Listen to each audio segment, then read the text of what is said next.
मैंने देखा कि एक व्यापारी को तकलीफ आती है कि उसको बिजनेस बड़ा तो करना चाहता है पर जानता नहीं, उसके पास जानकारी नहीं है। इसके लिए मैंने कई affordable problem solving short term courses launch किए हैं 2 महीने 3 महीने के, क्योंकि हमने आप सबसे मुलाकात करी अपने यूट्यूब चैनल के थ्रू और अपने इवेंट्स के थ्रू, जहां आपने मुझे अपनी नीड, इंटरेस्ट, कंसर्न, एक्सपेक्टेशन बताए। वर्किंग कैपिटल एक बहुत बड़ी तकलीफ है। क्या है वर्किंग कैपिटल? पहले इसको जरा समझते हैं कि बिजनेस फेल क्यों हो जाता है। देखिए, पहली चीज, अगर आपको कैश मैनेज नहीं करना आया अपने बिजनेस में, आप day to day operations manage नहीं कर पाएंगे। आपकी इन्वेंट्री और इक्विपमेंट पे अगर आपको और पैसा लगाना है, आप नहीं कर पाएंगे, नया प्रोडक्ट नहीं खरीद कर पाएंगे, और पैसा कलेक्शन में ध्यान चला जाएगा। यार पैसा आया नहीं, उधारी चला गया, पैसा कैसे निकाल करके लाऊं, सेल्स कैसे बढ़ानी है, इससे ध्यान हट करके पैसे की कमी पे ध्यान ज़्यादा चला जाएगा। थोड़ा सा भी एक साइक्लिकल या थोड़ा सा भी सीजनल या एक सिचुएशनल इंपैक्ट आया ना आपके बिजनेस पे, एक दर्दनाक मौत के चलते आपका बिजनेस बंद हो जाएगा, पेनफुल डेथ हो जाएगी। कभी कभार एक बड़ी ग्रोथ अपॉर्चुनिटी आती है, लेकिन आपको फाइनेंस हैंडल करना नहीं आया था ठीक ढंग से, उसके कारण एक बड़ी ग्रोथ अपॉर्चुनिटी आप मिस कर जाते हैं। ट्रेड डिस्काउंट्स आपको नहीं मिलते, कैश हाथ में रहना चाहिए। क्या होता है ये वर्किंग कैपिटल का बिजनेस?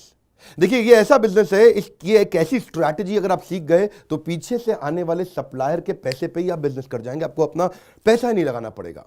चाहे आप प्रोडक्ट में हैं या सर्विस में हैं, कैश मैनेज करना आना चाहिए, नहीं तो आपकी फाइनेंशियल रेपुटेशन खत्म हो जाएगी और हो सकता है कि जिनको आपने उधार देना है वो एनसीएलटी जाके आपका वाइंडिंग अप पटिशन डाल के धंधे को खत्म कर देंगे। अब वर्किंग कैपिटल के अलावा कुछ टेक्नोलॉजी की समझ बहुत जरूरी है। एक दुकानदार को भी हम चाहते हैं कि वो अपने बिजनेस को ऑटोमेट करना सीखे। क्या होता है ऑटोमेशन बिजनेस का?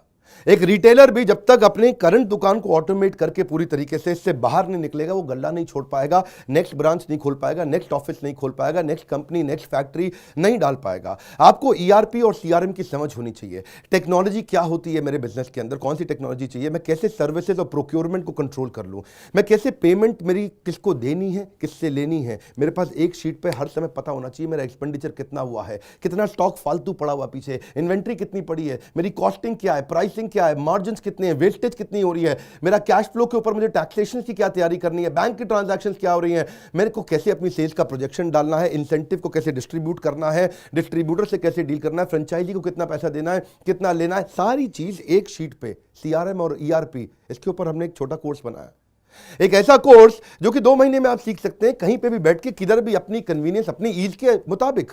अभी तक मैंने आपको 2 कोर्स समझाए थे, एक वर्किंग कैपिटल और एक ईआरपी और सीआरएम। अब एक और है फाइनेंस फॉर नॉन फाइनेंस। आप में से कई व्यापारी है जिन्होंने चार्टर्ड अकाउंटेंसी नहीं करी है, जो एमबीए नहीं है फाइनेंस के अंदर। और जब आपने एमबीए फाइनेंस पढ़ा ही नहीं, चार्टर्ड अकाउंटेंसी पढ़ी नहीं, तो आपको बेसिक चीजें हैं। देखिए, फाइनेंस के अंदर 3 चीजें आनी जरूरी है। एक है कि आपको पीएनएल अकाउंट समझ में आना चाहिए, आपका प्रॉफिट एंड लॉस अकाउंट क्या है, आप रोज कितना प्रॉफिट कर रहे हैं, पिछले महीने कितना प्रॉफिट किया, एग्जैक्टली आपको नहीं पता होगा। मैं जितने व्यापारियों से मिलता हूं ना, मैं उनसे पूछता हूं एग्जैक्टली पिछले महीने का आना पाई प्रॉफिट मुझको एक लाइन में बता दो कितना था, उनको मालूम नहीं रहता है। दूसरी चीज, बैलेंस शीट समझ में नहीं आती कि बैलेंस शीट बनती कैसे, समझनी कैसे है, उसका मेरी बिजनेस में क्या इंपैक्ट है। और तीसरी चीज, cash flow statement. Profit and loss अलग होता है, कैश फ्लो स्टेटमेंट अलग होता है। कैश फ्लो हो सकता है आपके बुक्स में प्रॉफिट हो लेकिन हाथ में कैश ना हो सकता है आपके हाथ में कैश हो लेकिन बुक्स में प्रॉफिट ना हो। ये दोनों बिल्कुल अलग अलग चीजें हैं। तो आपको profit and loss account, balance sheet और कैश फ्लो स्टेटमेंट, ये तीनों क्या आपको समझनी जरूरी है? अरे हर व्यापारी को समझनी जरूरी है। आपको, आपके लिए हमने इस प्रोग्राम को बनाया जिससे आप अपनी कॉस्ट ऑफ बोरोइंग को समझ सकते हो कि मार्केट से जो पैसा ले रहे हो कितने रुपए का पड़ रहा है, उसका बिजनेस पे कितना इंपैक्ट आ रहा है। अगर आपकी कॉस्टिंग ठीक नहीं है, प्राइसिंग कभी ठीक नहीं हो सकती।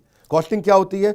एक आपने जूस की बोतल बेची, एक्चुअली वो बोतल बनाने में कॉस्ट कितनी आ रही है, तो वो एक पर यूनिट कॉस्टिंग कैसे निकाली जाती है। साधारण हिंदी भाषा में लोगों को सिखाने वाला कोई कोर्स एग्जिस्ट ही नहीं करता था। कई मैंने छोटे छोटे ऐसे कोर्सेज बनाए हैं, और कैसे हिंदुस्तानी व्यापारियों को मद्देनजर रखते हुए उनकी प्रॉब्लम्स को इकट्ठा करके, इसलिए हमने इसको नाम दिया है प्रॉब्लम सॉल्विंग कोर्सेज। इसमें रियल एग्जांपल्स डाले हैं, इसके अंदर केस स्टडीज डाली हैं, इसके अंदर इंप्लीमेंटेशन के लिए आपको हमने असेसमेंट्स दिए हैं, एनिमेशन हर वीडियो के अंदर डाल दिया, रीडिंग मटेरियल डाल दिया ताकि रीइंफोर्समेंट हो जाए। आपको जब मन करे तब एक्सेस करो, आप जाके रीविजिट करो, फिर से जाके रीबिल्ड करो अपनी अंडरस्टैंडिंग को दोबारा पढ़ के। और मैंने ही खुद मिल करके अपने बेस्ट देश के ट्रेनर्स के साथ इन सारे कंटेंट को तैयार कराया है।